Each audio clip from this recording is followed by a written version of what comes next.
حضرت لو کرنا کیسا ہے؟ اللہ اور اس کے رسول سے لو کرنا اور محبت کرنا یہ تو شریعت میں مطلوب ہے، اور یہی در حقیقت حقیقی محبت ہے۔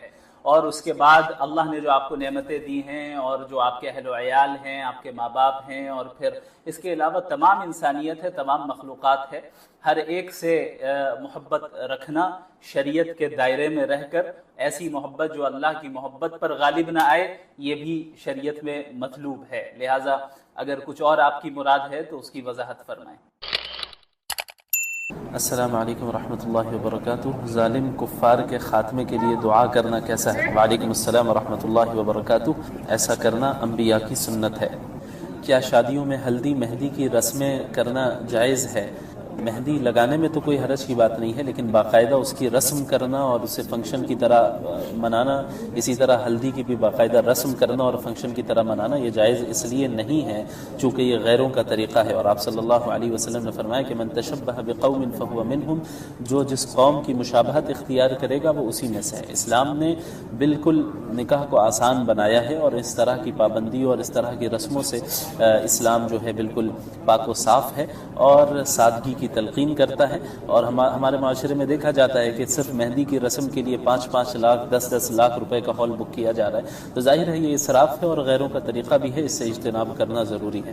جزاکم اللہ خیر۔ مفتی صاحب السلام علیکم، میں اسلام اپنانا چاہتا ہوں، کیا پرکریا ہے؟ وعلیکم السلام ورحمۃ اللہ وبرکاتہ۔ سب سے پہلی چیز تو یہ ہے کہ آپ اسلام کو حقیقی معنی میں برحق جانیں اور اپنے چوائس سے آپ اسلام کو قبول کریں، یعنی کوئی اور ذاتی یا دنیاوی غرض نہ ہو، اسی کے ساتھ ساتھ کوئی زور زبردستی آپ پر نہ کی جا رہی ہو، بلکہ آپ اپنے چوائس سے دین اسلام کو اگر قبول کرنا چاہتے ہیں، آپ اسے برحق جان چکے ہیں، تو پھر اب اسلام قبول کرنے کا طریقہ یہ ہے کہ آپ کلمہ شہادہ کو دہرائیں اور یہ کہیں اشہد ان لا الہ الا اللہ واشہد ان محمد رسول اللہ، کہ میں اس بات کی گواہی دیتا ہوں کہ ایک اللہ کے سوا کوئی معبود نہیں اور محمد صلی اللہ علیہ وسلم اللہ کے رسول ہیں۔ اور اس کے بعد جو اسلام کے بنیادی بیسک بلیفز ہیں آپ انہیں اختیار کریں اور انہیں مانیں، اور اس کے ساتھ ساتھ جو ضروری اعمال ہیں گریجولی انہیں بھی کرنا شروع کریں۔ جزاکم اللہ خیرا۔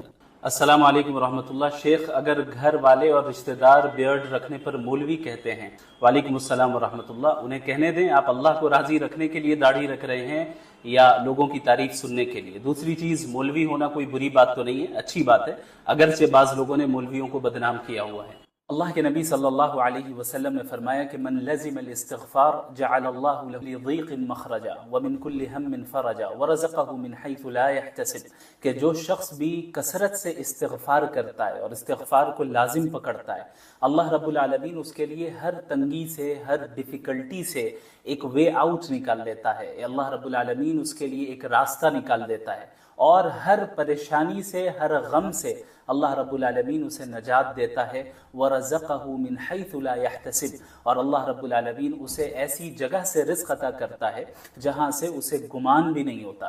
لہٰذا ہمیں چاہیے کہ ہم کثرت سے چلتے پھرتے، اٹھتے بیٹھتے ہر وقت استغفار کریں، اور اس کی میننگ پر غور کرتے ہوئے، ہم تدبر کرتے ہوئے استغفار کریں کہ ہم اللہ سے مغفرت طلب کر رہے ہیں۔ ہم نے جو اپنے پاس میں گناہ کیے ہیں، چاہے وہ چھوٹے گناہ ہو یا بڑے گناہ ہو، ہم سب سے توبہ کر رہے ہیں، اور یہ عزم کر رہے ہیں کہ یا اللہ میں ان گناہوں کو کبھی نہیں دہراؤں گا۔ السلام علیکم ورحمۃ اللہ وبرکاتہ۔ کسی نے سوال کیا ہے کہ مفتی صاحب کیا اذان کے وقت اٹھ کر بیٹھ جانا مینڈیٹری ہے؟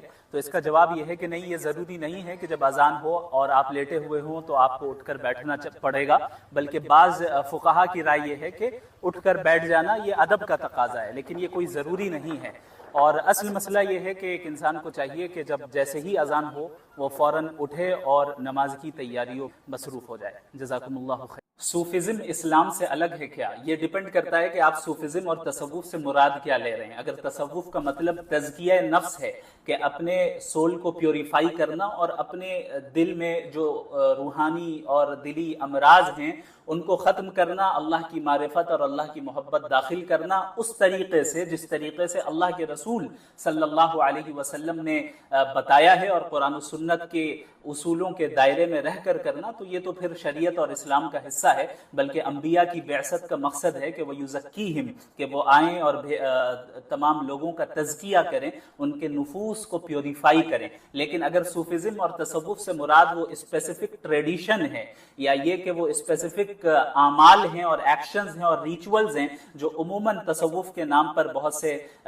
بدعت کو پروموٹ کرنے والے لوگ کرتے ہیں، چاہے وہ ناچنا گانا ہو یا الٹی سیدھی حرکتیں کرنا ہو یا غیر اللہ کے سامنے جھکنا ہو، یا یہ کہ ایسے کام کرنا جس کا تعلق شرک سے ہے، کفر سے ہے، بدعت سے ہے، شریعت میں اس کا کوئی ثبوت نہیں ہے، اللہ اور اس کے رسول نے اس کا حکم نہیں دیا، تو ظاہر ہے اس کا اسلام سے کوئی تعلق نہیں ہے۔ کیا نکاح کر کے رخصتی 1 سال بعد کر سکتے ہیں یا نکاح کے فوراً بعد رخصتی صحیح ہے؟ دیکھیں شرعاً دونوں جائز ہے، یعنی نکاح ہو جائے اس کے بعد رخصتی آپ کچھ دنوں کے بعد یا کچھ مہینوں کے بعد بھی کر سکتے ہیں اور فوراً بھی کر سکتے ہیں۔